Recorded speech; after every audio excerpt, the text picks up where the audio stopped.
was an important day in the yard.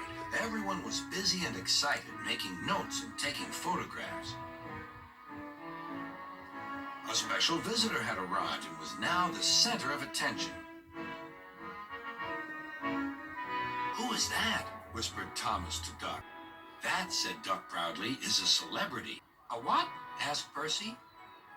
"A celebrity is a very famous engine," replied Duck. "Driver says we can talk to him soon." "Oh," said Thomas, "he's probably too famous to even notice us." Just then Gordon arrived. "Puh," said Gordon. "Who cares? A lot of fuss about nothing, if you ask me." And he steamed away. Later that night, the engines found that the visitor wasn't conceited at all. He enjoyed talking to the other engines till long after the stars came out. He left early next morning.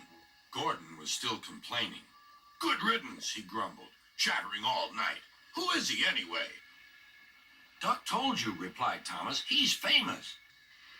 "As famous as me? Nonsense." "He's famouser than you. He went 100 miles an hour before you were even thought of." "Huh, so he says," huffed Gordon, "but I didn't like his looks. He's got no dome. Never trust domeless engines. They're not respectable.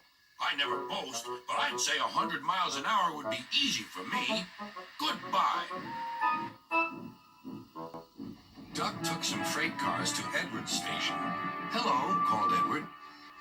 "That famous engine came through this morning. He whistled to me. Wasn't he kind?" He's the finest engine in the world," replied Duck. Then he told Edward what Gordon had said. "Take no notice," soothed Edward. "He's just jealous. He thinks no engine should be famous but him. Look, he's coming now."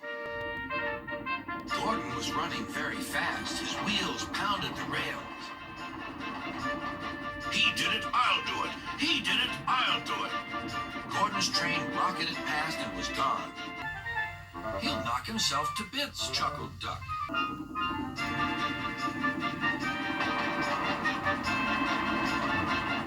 Gordon's driver eased him off. "Steady, Gordon. We aren't running a race." "We are then," said Gordon, but he said it to himself. Suddenly, Gordon began to feel a little strain. "The top of my boiler seems funny," he thought. "It feels as if something is loose. I'd better go slower." But it was too late. On the viaduct, they met the wind. It was a teasing wind which blew suddenly in hard puffs. Gordon thought it wanted to push him off the bridge. "No, you don't," he said firmly. But the wind had other ideas. It curled round his boiler, crept under his loose dome, and lifted it off and away into the valley below. Gordon was most uncomfortable. The cold wind was whistling through the hole where his dome should be, and he felt silly without it. At the big station, the freight cars laughed at him. Gordon tried to wheesh them away. But they crowded round no matter what he did.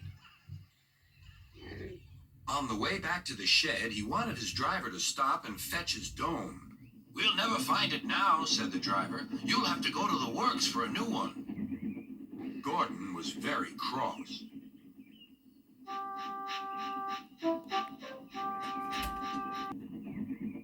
Gordon was very cross.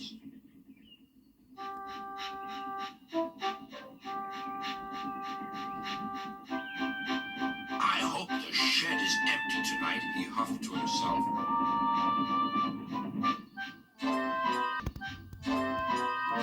But all the engines were there waiting. "Never trust domeless engines," said a voice from somewhere behind him.